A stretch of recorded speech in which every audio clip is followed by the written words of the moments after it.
In the last video on this Honda lawnmower, we found everything that's wrong with it, and there's a lot on that list. We're still trying to figure out if it's even worth trying to fix, or if it's best to be taken apart to be used for a different project. The problem is that if the other mower isn't the same model, you'll sometimes find it difficult to get parts to fit on it. If all possible, I do not want to take this mower apart and instead get it working as original as possible. In today's video, we look at this Honda lawnmower and see if we can try to get it running again and then make a decision about what we need to do with it. If we find the engine has a very serious issue, we'll either have to rebuild it, but if it runs, we'll move on to the next major hurdle, which is the self-propel. Now, I'm going to try and repair this mower. However, it may not be the exact repair you need to make to yours. We'll explore other options later in the video. Now, we're only going to mention what these other options could be. We don't have enough time to look into them, but if you need more information on these options, you're welcome to ask as many questions as you need to. Now, this mower was missing so many parts when I first got it. The most obvious parts were the fuel cap, the air filter cover, and of course, the filter itself. That might not seem like a big deal, but if you had to buy these parts, you soon realize the parts list is starting to add up pretty quickly. The second major issue is apparently pretty common, and it's the self-propel, specifically the wheels. Now, you can push the mower forward, but when pulling it back, the wheels lock up. But that won't matter very much if you can't get the engine to start and run, so that's what we're going to focus on first. Now, there are other issues with this mower, but to be honest, a few rust holes I can deal with, even one this bad. However, we do need to be careful and not overspend on parts to get this mower working again. That means saving as many original parts as possible. In the last video, we did confirm the engine does run, which means the next step is to look at the carb and see if it's in working condition, and if not, can we get it working again?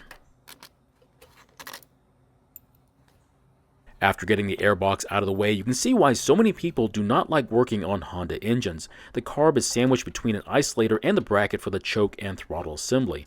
Now, having to stab the bolts through all these parts can be really tough. Now, once off the engine, we need to remove the bowl, and this will give us an idea how bad things are inside the carb.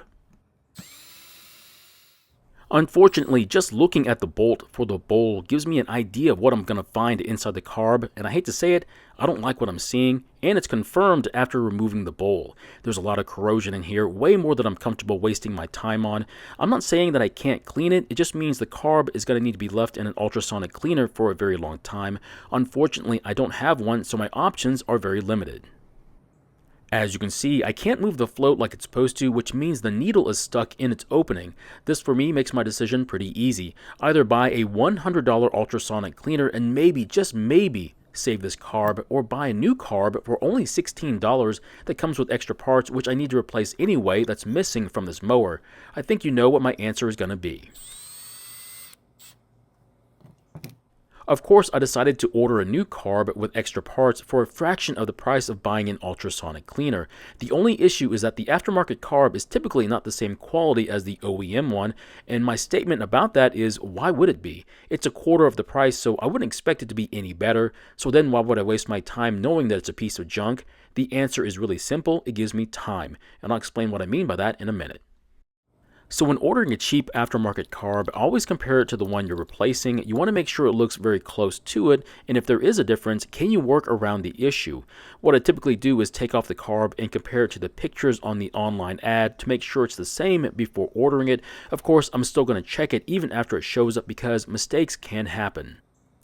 So the reason I like to buy cheap carbs is because I can get the machine up and running again for very cheap. I can then find out if there are any issues with the engine I didn't notice while doing the test start. Another reason is that it allows me to see if there are any other issues with the machine, like the self-propel. What I can then do is decide to try and clean the carb to try and save it, and if not, buy a working used OEM carb for half the price.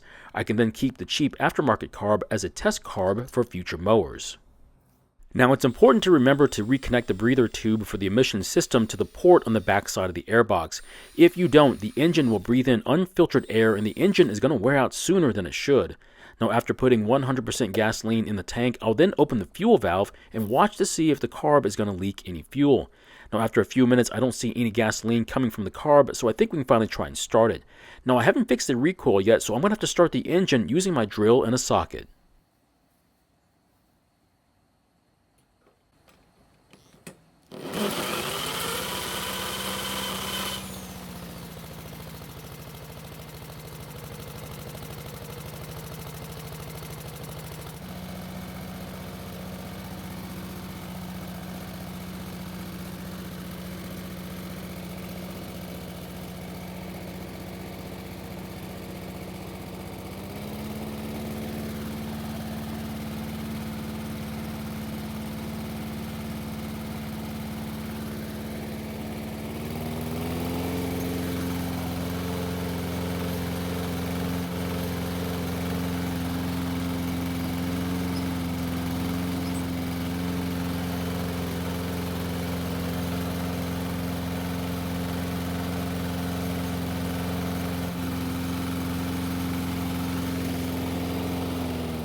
So it looks like that aftermarket carb is working very well, so I'm very happy I decided to go this route. Now while the engine was running, I tested the self-propel, and as you just saw, it was not working. Now because of the way the drive system works on this particular mower, more than likely, since the wheels won't spin backwards, we either have a frozen transmission or the axle support bearings are stuck and won't allow them to rotate. Either way, that's a problem for a different day. Something I didn't mention in the first video was that I found a lot of dirt and oil under the cover, specifically on top of the engine. I had to clean this area because I need to make sure there wasn't an oil leak there. Now after running it for a few minutes, I don't see any oil, so I think we're okay. I'm just not sure how it got so bad on top of the engine. The other reason to clean here is so that the cooling fins can do their job and keeping the engine from overheating. Another option to replacing the carb to get it to run long enough to test out the engine and also the self-propel would have been to retrofit a different carb to work on this engine. That might be something I try to do in a future video, and it'd be worth it too. That way I can make my decision to buy an OEM carb or repair the original one sooner rather than later. Now, I'm not going to restring this recoil in this video, but I do need to make sure the spring is still working before I do fix it.